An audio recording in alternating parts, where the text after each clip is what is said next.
Picture a nation that handed the entire planet its favorite game, wrote down the rules with its own hand, and then watched year after year as everyone else learned to play it better. This is England, the cradle of football, the empire that exported the beautiful game alongside its coal and its steel, only to spend the next century chasing a trophy it lifted just once, 60 long years ago, in flickering black and white. Today, England owns the loudest, richest, most ferocious league the sport has ever seen. And still, every summer, the same ghost returns to haunt 55 million people. How can the country that taught the world to play keep failing to win? Is it bad luck? Or the wrong men in the wrong shirts? Nobody knows. The world doesn't just call them England, the world calls them the Three Lions. Look closely at the badge stitched over every player's heart and you'll find 3 golden lions, a royal emblem carried into battle on the banners of English kings as far back as the 1200s, in the age of Richard the Lionheart. When the Football Association was born, it claimed those lions as its own, and from England's very first international match in 1872, the team has worn them with pride. 3 lions on a shirt, a symbol of courage, of power, of a kingdom that fears no one. The cruel irony? For 60 years, these mighty lions have roared their way to the gates of glory, only to freeze the moment it truly mattered. And yes, before anyone asks, the food won't be winning any awards. Beans on toast, a Sunday roast, and a steaming meat pie at halftime, that's the menu of a footballing empire. England conquered the world with the ball at its feet, never with a plate in its hand. Let's go back to where it all began, the 1800s, the smoke-choked towns of industrial England, where men poured out of the factories and onto frozen, muddy fields. Here in the mud, a wild village pastime was tamed into rules, leagues, and rituals. England didn't just play football, it manufactured it, the same way it manufactured the modern world, with steam, iron, and stubborn ambition. The blueprint traveled everywhere, and the whole planet built its dreams on it. Now look at what that revolution became, the Premier League. 20 clubs, oceans of money, the finest talent on earth colliding at a tempo so savage that football everywhere else feels like it's moving underwater. And here is the bitter punchline of the whole story. England built the greatest stage in the sport and filled it with the brightest stars, yet the national team keeps trudging off the pitch with 60 years of heartbreak strapped to its back. The factory runs flawlessly, it just never turns a profit, and in football, the only profit that counts is a trophy.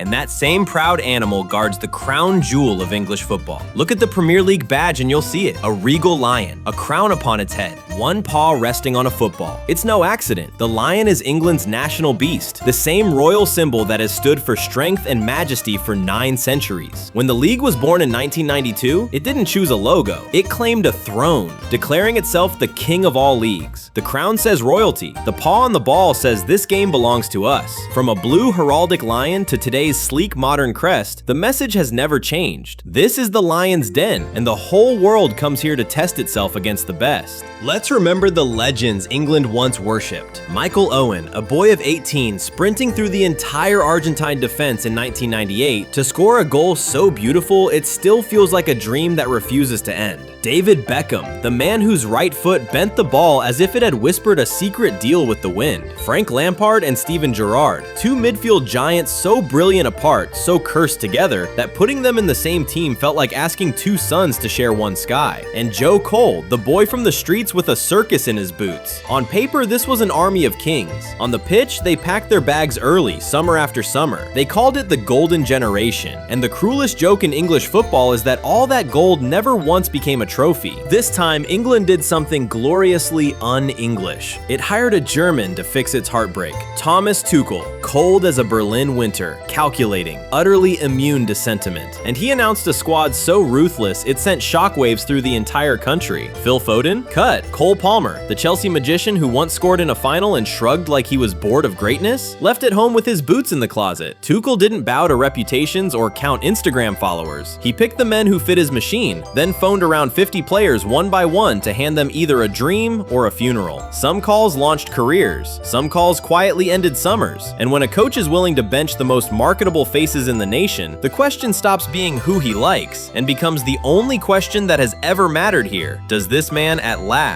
know how to win? And above them all stands the captain, Harry Kane, the man who tore himself away from his boyhood club Tottenham, chasing the single thing England could never seem to give him, a trophy to hold. At Bayern Munich this season, he was less a footballer than a force of nature, scoring as easily as other men breathe. He shattered records, stood shoulder to shoulder with legends, and against Paris Saint-Germain in the Champions League, he was magnificent, scoring in both legs of the semifinal, even firing home in stoppage time, a goal swallowed instantly by the cruel silence of elimination. That is the curse stitched into Kane's shadow. Personal glory, collective grief. No Englishman has ever scored more goals for his country, and no captain has ever wanted a trophy this badly and held so few. This World Cup may be the last chapter in which he can rewrite the ending. So who marches into battle for England this summer? Between the posts stands the immovable Jordan Pickford. The defense is carved from John Stones and Mark Gahey, with Reece James pouring steel down the right flank. In the heart of midfield beats the engine, Declan Rice, the most complete midfielder England has forged in a generation, beside the gravity-defying genius of Jude Bellingham, a young man who plays as if the laws of physics are merely a polite suggestion. And up top, the firepower is frightening. Bukayo Saka slicing in from the right, Marcus Rashford reborn in the colors of Barcelona,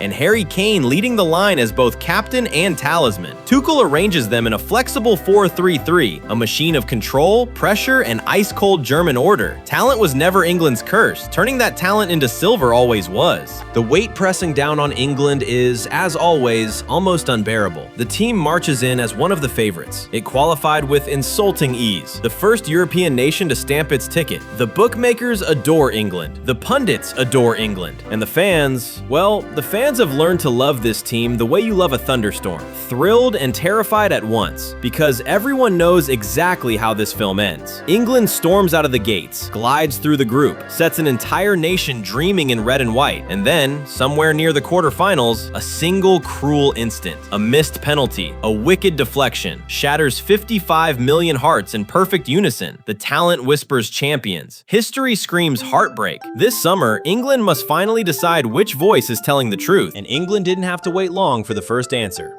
In Atlanta, in the round of 32, the nightmare arrived right on schedule. The Democratic Republic of the Congo, playing the very first knockout match in their history, struck after just 7 minutes, and then dug in, defending that slender lead with everything they had. Minute after minute crawled by. 60 years of ghosts filled the air. 55 million people watched through their fingers, bracing for the same old heartbreak, the same cruel script they knew by heart.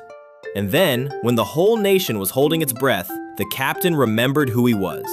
In the 75th minute, Harry Kane climbed above them all and buried the equalizer with his head. And in the 86th, he turned away from his marker and hammered the ball into the roof of the net, a strike of pure defiance. 2 goals, 11 minutes.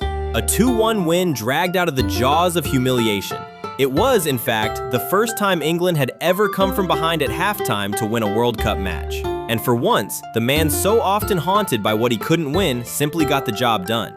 And somewhere in that roaring Atlanta night, as the fans sang "It's Coming Home" through tears of relief, an entire country dared to feel something it had buried for decades: hope. 60 years of hurt. 60 years of a single song, "It's Coming Home," sung through gritted teeth and glassy eyes at every tournament, only to limp back into silence. England is the nation that gifted the world this beautiful game, then somehow misplaced the instructions for winning it. But this time, the air feels different. A coach with ice in his veins, a captain starving for glory, a generation with nothing left to prove except the one thing that has eluded them all. The football didn't come home in 1996. It didn't come home in 2018. But maybe, just maybe, this is the summer the long story finally turns. This is England, 3 lions on the shirt, and an entire country is holding its breath, afraid to hope, unable to stop.